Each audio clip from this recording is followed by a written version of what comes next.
happening now is the economic body is preserving the blood for the toes and the fingers, and it's cutting off the blood from the heart and the brains. And that's why we're literally contemplating, is this depopulation? Because you're literally killing off the real economy, so you can centralize it. Because when you flood a country with this much government money and government debt to keep things going, that's what you're doing.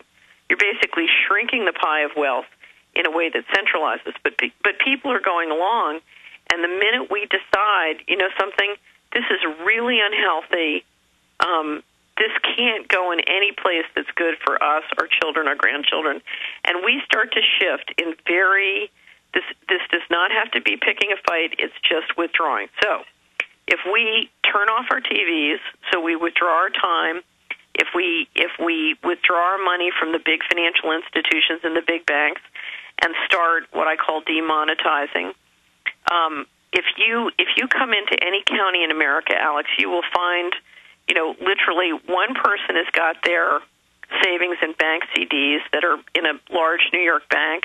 Another one has their IRA in stock of that same large New York bank, and their best friend is borrowing money from that New York bank on their credit card for 23%.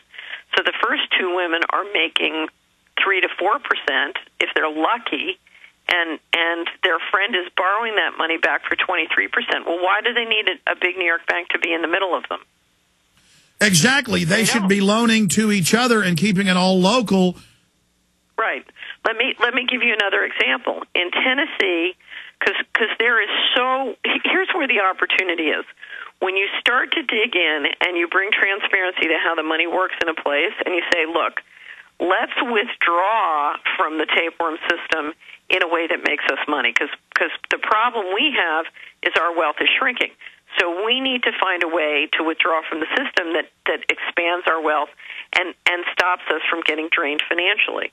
So, for example, I can't tell you how many communities and counties where you will find government contracts paying a corporation up to $100 and $150 an hour to do something that someone in that community would love to do for $25 an hour plus health care. And they should go in and take control of their counties and make the county spend the money with the locals. But they don't, because one big fat cat wants to keep it all for themselves. Just at a primitive level, they don't want anybody else in the little town getting uppity. They have the same neurosis that the elite has, an instinctive need to keep people down around them, but in the process, they destroy their own future. Well, but I think most people are scared. It's complicated. It's scared. How do you organize to do something that's effective? Now, let me give you an example. In Florida and Tennessee, I'm sure it's more states too, the foods I live in Tennessee, 20% of our population is now on food stamps. 20%, Alex. Now, there was a woman in Florida who worked all her life and then lost her job when the economy went down. She got food stamps. She had a problem with the food stamps, called the food stamp hotline, the customer service line, to discover that the woman she was talking to, who was helping, doing customer service for her food stamps, worked for J.P. Morgan Chase in India. Okay, so the government is paying her not to work. At the same time, the government is paying somebody in India to do a job she could do. This doesn't make any sense because the government is paying twice. But it's a payoff the government's doing to India to go into the globalist model. Well, here's the thing. If I run a government contract through a stock that's trading at 20 times earnings, so let's say my stock is trading at 20 times earnings, I give a government contract for $100 million. They make $10 million in profit on that government contract. Their stock goes up $200 million. That gives them the capital gains they need to donate to elections. If you look at campaign donations, the majority of that money comes from capital gains on either real estate or stock. And the way you get a stock to go up is by giving it lots of government contracts or government purchases or changing the rules.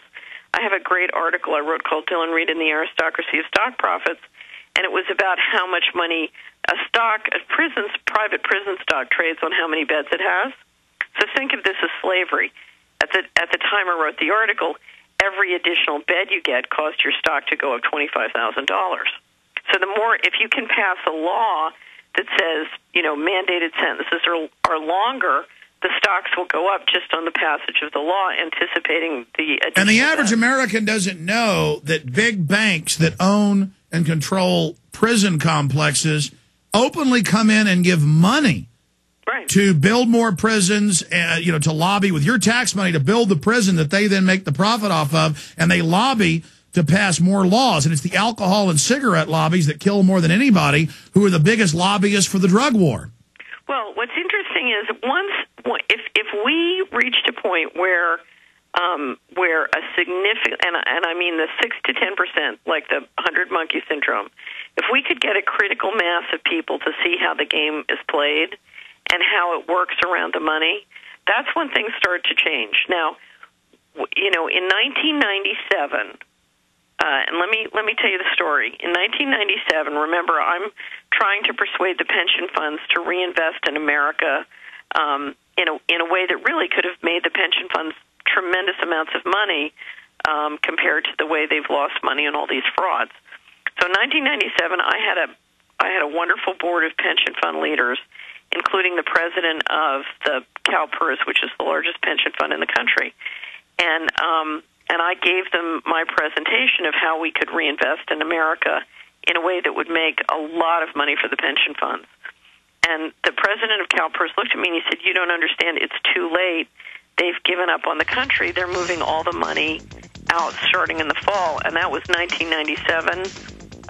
And so the fall of 1997 was the beginning of federal fiscal 1998. And that's when $4 trillion in 98 in the next 4 years went missing from the federal government. And we made a decision to move all the money out of the country, Alex, and we covered it up by bubbling with the housing bubble and this huge debt bubble. Stay there. Final segment. This is riveting.